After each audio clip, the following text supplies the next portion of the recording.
By a show of hands, how many of you have ever shipped a new software product or feature? Okay, good. Almost all of you. It's exciting, right? You work hard for weeks or months. You do a lot of testing. You do some user experience research. And then finally, you get to share that creation with the world. I personally can remember working on a product that, when we flipped the switch, instantly went live to millions of users. And it was really exhilarating. But what usually happens after that? As the excitement fades and you do more releases, things often start to deteriorate a little bit. Your product starts to feel a little less solid. You know everything works because you have a good testing system in place. But maybe you get some reports of your app being slow, or your users complain about the UI occasionally breaking due to some CSS bugs. Your software continues to be functional, but the consistency of the quality for your users declines a little bit. So after product launches, many of us come face to face with this problem. As the product grows in complexity, how do we ensure that the quality of it stays consistent for our users? So my name's Trent Willis. I'm a senior UI engineer at Netflix currently, and project lead for the QUnit testing framework. And today, I'm here to let you know that maintaining high quality software is really hard. But I'm also going to talk about the future, and specifically how emerging technology and changes in the technology that we use to test the web is going to help us maintain those high quality experiences our users want, and consistently help us make sure that we're confident in delivering them. So the talks from earlier today and the brief story I just shared have highlighted that one of the primary reasons we test our software is that it gives us confidence that our software works. Right? Having this confidence provides a lot of benefits for us. It lets us ship new features faster and have confidence as we deploy our bug fixes. But it doesn't do much to prevent us from shipping a low-quality user experience. That said, testing is still by and large a net positive for the teams that do it, and so we do it, but with mostly the same techniques that we've been using for a long time. But today I want to challenge us to begin striving towards a different idea. That our tests should give us confidence that our software works well. Not that it just works and is functional, but that it works in a manner that provides a quality experience for our users and aligns with what they're expecting from our software. But what makes a quality experience for an application? Well, that's really subjective and could cover tons of different facets of your application. But today, I want us to focus on 3 areas that have been talked about a lot recently in regards specifically to web applications. So those are performance, visual correctness, and code necessity. So if you could guarantee that your application was consistently performant, wasn't getting slower over time, that the design always looked as your designers intended it to, and only uses code that was actually necessary for that user's experience with your application, I think you'd be well on your way towards delivering that compelling user experience that we all want to deliver. But testing these aspects of our applications has historically been really difficult. So in order to do this, in order to really embrace it, we're going to have to start with some new foundational approaches to how we do testing.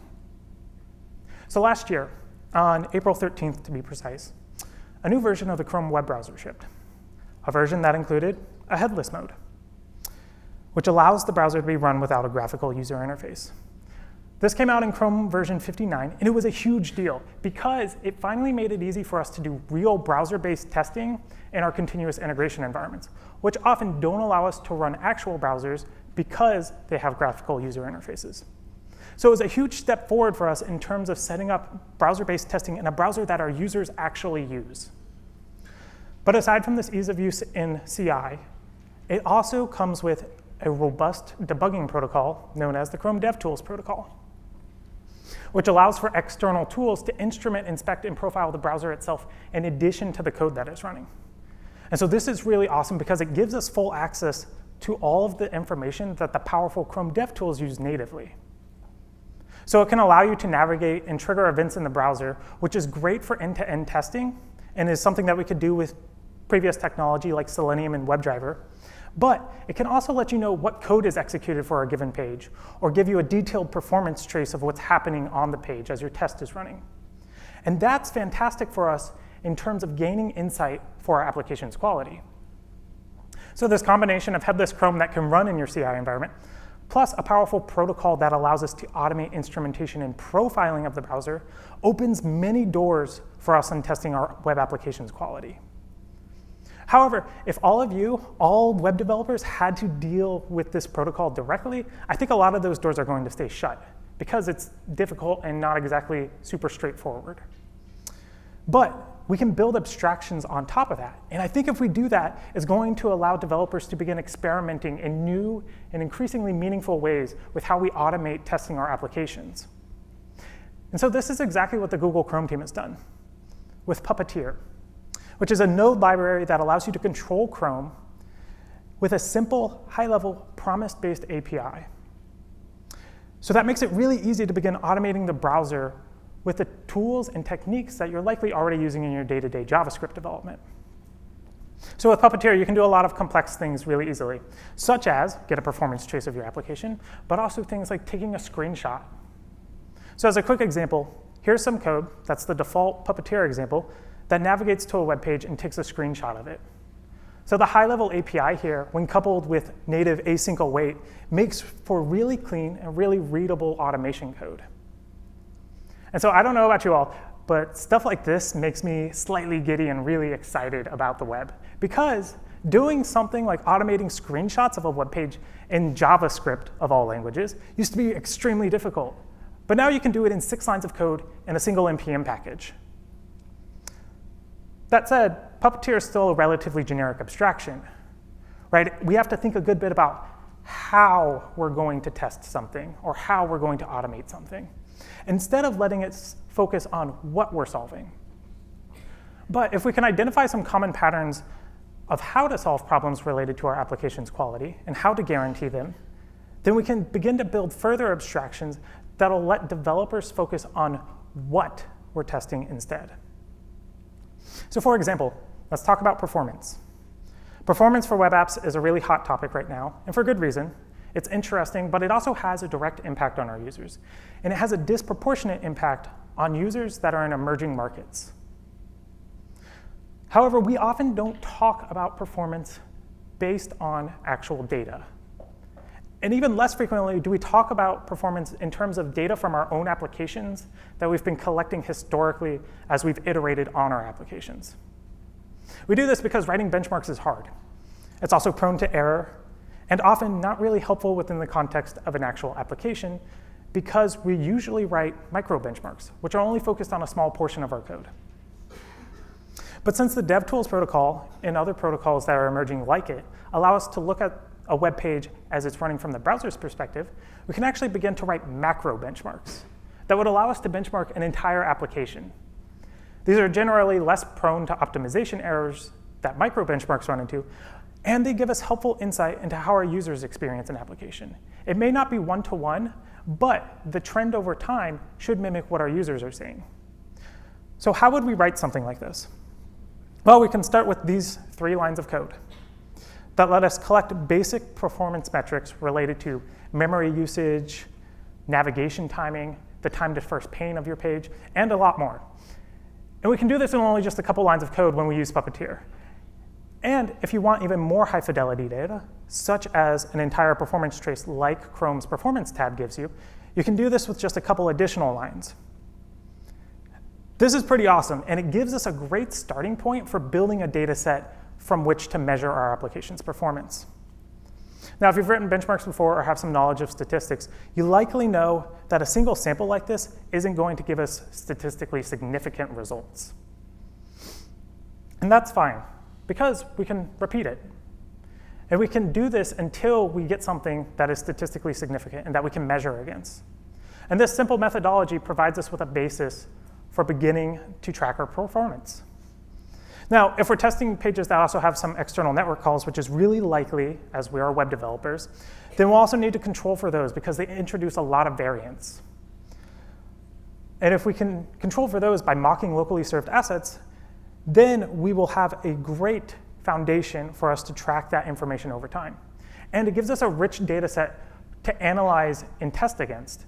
And it allows us to do so in a way that gives us detailed information on what exactly is happening in the web page. For instance, you could take this foundation and add a little math on top of it, and then graph it as a box plot, and you might wind up with something like this, which comes from the Ember.js 2.14 release blog post. This chart shows improvements that the Ember team made in initial time to render and JavaScript execution time as they iterated on the 2.13 release cycle. So this automated benchmark was generated by a tool called Ember Macro Benchmark. And it allowed the Ember core team and the other contributors to verify that the framework level performance improvements they were making were actual improvements for real applications by testing it against real applications. And so this is exciting because it shows that we can begin to track performance of our applications over time in an automated fashion. We can gain confidence that our performance quality is staying consistent and not getting worse. We can start thinking less about how we are testing our application's performance. And instead, we can rely on some libraries that allow us to think about what aspects of our application's performance we're testing instead. So beyond performance, another hot topic for web applications that we've heard a little bit about today is visual regression testing, which helps us verify the visual correctness of our application. Or in other words, it lets us know that our designs look right. So in the past, there have been several approaches to visual regression testing, but most of them were either difficult to set up, required complex infrastructure, or required us to integrate with languages outside of JavaScript, which often made it a lot harder and less accessible for web developers who are dealing with front-end technologies. But now that we have a browser that is platform independent, and that we can automate simply with an npm package, this all of a sudden becomes a lot more approachable for us. Right? In fact, this has been one of the primary use cases discussed about Headless Chrome. And recently, an engineer that goes by Not Waldorf from the Polymer and Google Chrome team showed how easy a basic implementation of visual regression testing can be. In the blog post entitled Automatic Visual Diffing with Puppeteer, it shows that you can get a simple version of visual regression testing set up in roughly 50 lines of code. It's really cool, and I'd encourage you to go check it out. It's by no means as robust as something like Percy does, but it's really easy for us to start experimenting with and improve together as a community. And so this becomes possible and a lot more approachable because the dev tools makes it easy for us to take screenshots by providing a simple protocol statement for it. And then when you wrap it up in an abstraction like Puppeteer, it all of a sudden becomes one line of code. So that's it. You can add a couple additional options, but for the most part, one line of code is all you need now to take screenshots and collect visual information about your application. So while this may not verify your designs across browsers, it does give us a good starting point, and much more than what many developers were doing before, which was nothing except for some manual verification.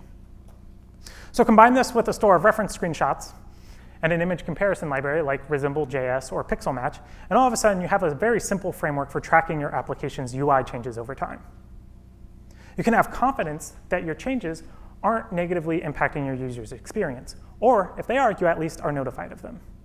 So in this case, however, you're still thinking quite a bit about how we're doing this testing, instead of just thinking on what screens do I want to test and make sure aren't broken. But we can once again add another layer of abstraction and build some tools on top of it so that this is not the case.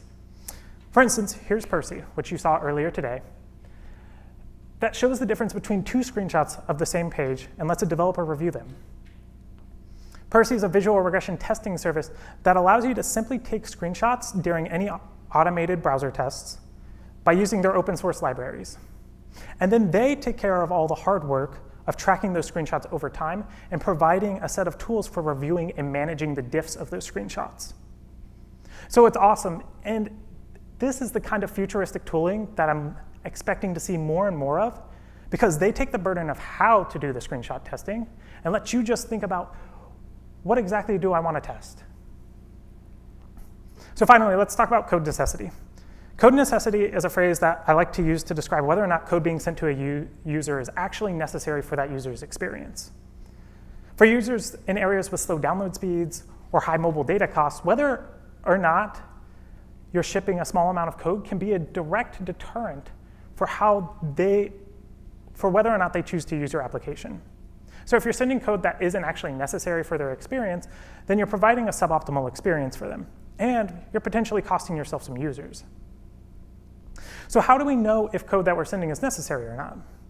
Well, we need to look at the closely related concept of code coverage, or the percentage of code that a given page or user flow is actually executing. If some of the code isn't actually used, then we can, with some confidence, decide to remove it. Thankfully, the Chrome DevTools, again, added a code coverage feature last year that gives us these sorts of insights. It got its own screen in the UI and gives you information about what percentage of code is executed in terms of overall file size, and also lets you drill down into it to see exactly what lines of code were used. So you can probably guess where I'm going with this next. Since this is part of the DevTools, it's also exposed via this protocol. And that means that we can find an automation pattern for us to test against. So we can, once again, do this with just a couple lines of code. We can start to track some code usage, then perform some actions, such as load a web page or run an end-to-end test, and then collect the information that was gathered, similar to what we did for performance metrics. This will give us detailed information about what code we're actually using. We can then track this information over time, and you can determine if you're shipping more or less necessary code than what your users need. And this is going to help us maintain fast applications and keep data costs low for our users. We can do this for initial page loads as well as for any user flows that we're testing. And so this is exciting to me because when we combine it with something like monitoring performance over time, we can begin to build some guardrails for us that are going to help us ensure that we're building applications that don't just work for people on the latest devices with fast internet connections, but that helps us optimize for fast and pleasant experiences for all of our users, no matter where they are or what device they're using. Okay, so at this point, we've covered a lot of ground. I just kind of gave a whirlwind tour of how a headless browser is going to enable us, when coupled with a strong debugging protocol, to test the quality of our applications in terms of certain areas like performance, visual correctness, and code necessity. But one thing that we haven't really seen is what might a testing solution actually look like that incorporates all of these, that makes them first-class concerns. Well, here's a quick idea. I've been working on a small library called QUnit in browser that allows for lightweight end-to-end testing on top of the DevTools protocol in QUnit. And just recently, I added some support to it to make it trivial to take screenshots, get performance timing information, and track your code usage over time for any test, any end-to-end test that you've written. Here's what it looks like in practice. With just a couple Boolean flags, we get a test that executes a user flow. In this case, it's just testing the text that appears on the document. But it also allows us to check for visual regressions and monitor performance and code usage. And this isn't just hypothetical. Here's a short GIF of this test actually running. We run the test initially, and it'll generate a set of artifacts for us, such as code usage, a screenshot. And it assumes that these are representative of a known good state, that this represents your application working correctly. We can then go in and adjust the page that's being tested, and then run the test again. And this time, the screenshot test will fail. And we'll also be notified of some changes in the performance of the page, which will need to be improved in the future. And so as you can see, this tool isn't necessarily well polished, but I put it together in the course of a couple days. And so I hope that it highlights some of the possibilities of what is coming in the future and encourages you to go and explore and experiment with these techniques. So we can start thinking more and more about this idea that our tests should give us confidence that our application works well. We shouldn't just be satisfied with knowing that it's functional. We should want tools that tell us something about how the application is working relative to how it's worked in the past. We should want tools that point us towards a better future for our users' experience. So I, for one, am really excited for a future where we can be confident that our code changes aren't negatively impacting the overall performance of our application, where we can quickly and easily get data-rich performance traces of our application whenever we make a change to our code. I'm excited for a future where we can be confident that our code changes aren't breaking functionality and aren't breaking the user interface for our users. And I'm excited for a future where we can confidently minimize the amount of code that we're shipping to our users by identifying code that is dead. But most of all, I'm excited for a future where experimenting and enabling these new automation and testing techniques is going to be accessible for all of us, not just those with specialized knowledge. And so all of this is becoming a reality today, and these ideas are just the beginning. As more browsers start to open up protocols and ideas like this, it's going to open tons of doors for us.